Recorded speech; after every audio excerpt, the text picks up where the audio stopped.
যে কিডনির যাদের একটু প্রবলেম আছে বা অনেক সময় দেখা যায় ক্রিয়েটিনিন হাই বা এই ধরনের সিচুয়েশনগুলো যাদের থাকে তারা অনেক সময় প্রশ্ন করেন যে আমি কি আসলে রোজা রাখতে পারবো কিনা বা লম্বা সময় পানি না খেলে কোন ধরনের কোনো অসুবিধা হবে না, এই ধরনের প্রশ্নগুলোকে আপনার কাছে নিয়ে আসে কিনা বা চেম্বারে এই ধরনের রোগী আসে কিনা? আপনাকে অনেক ধন্যবাদ।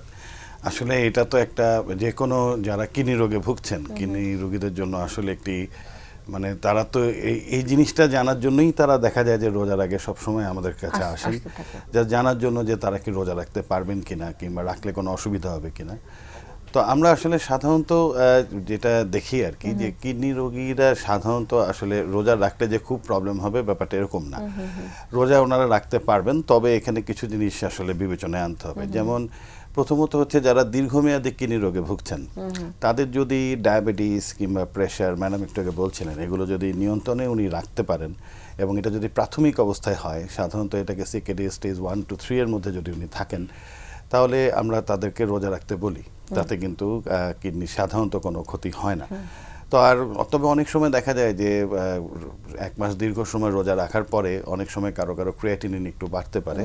তাতে আসলে ভয়ের কিছু নেই। সাধারণত দেখা যায় যে 3 মাস পরে এটা আবার আগের অবস্থায় ফেরত আসে।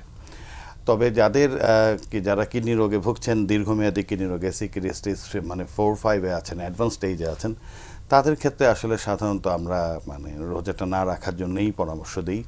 কারণ এটাতে তার পরবর্তীতে কিডনির ক্রিয়েটিনিন লেভেল যদি খুব বেশি বেড়ে যায়, তাহলে রোগী হয়তো পরবর্তীতে বিপদের সম্মুখীন হতে পারেন। তো সেই ক্ষেত্রে আমরা দেখি যে রোগীর ডায়াবেটিস কন্ট্রোলে আছে কিনা, প্রেশার কন্ট্রোলে আছে কিনা। তিনি যদি প্রাথমিক অবস্থায় থাকেন তাহলে আমরা তাকে রোজা রাখতে কখনোই নিষেধ করি না। আমরা বলি যে আপনি রোজা রাখতে পারবেন, তবে সেক্ষেত্রে খাবারের কিছু রেস্ট্রিকশন থাকে, একটু সাবধান হতে হবে এবং তাকে কিন্তু ইফতার থেকে সেহরি পর্যন্ত ওই সময়টাতে পর্যাপ্ত পানি তাকে খেতে হবে। এবং শুধু তাই না যে আমরা অনেক সময় এটাও দেখি যে রোজা রাখার পরে যে কোনো কিডনি রোগীর যদি সাধারণত দেখা যায় যে ইউরিন ইনফেকশন হয়ে যাচ্ছে কিংবা রোগী অসুস্থ বোধ করছেন, তখন সাথে সাথেই তাকে বলি যে তাহলে ওই দিনের রোজাটা আপনি ছেড়ে দেন, পরে দরকার হলে ওটা আপনি আবার করে নিন। কিন্তু অসুস্থ অবস্থায় কিন্তু রোজাটা কন্টিনিউ করা তখন ঠিক হবে না। ইন জেনারেলি আমরা দেখি যে যাদের কিডনির সিরাম ক্রিয়েটিনিন লেভেল 2 এর নিচে থাকে তাদেরকে আমরা বলি যে আপনি রোজা রাখতে পারবেন। 2 এর উপরে গেলে আমরা বলি রোজাটা হয়তো না রাখাই ভালো।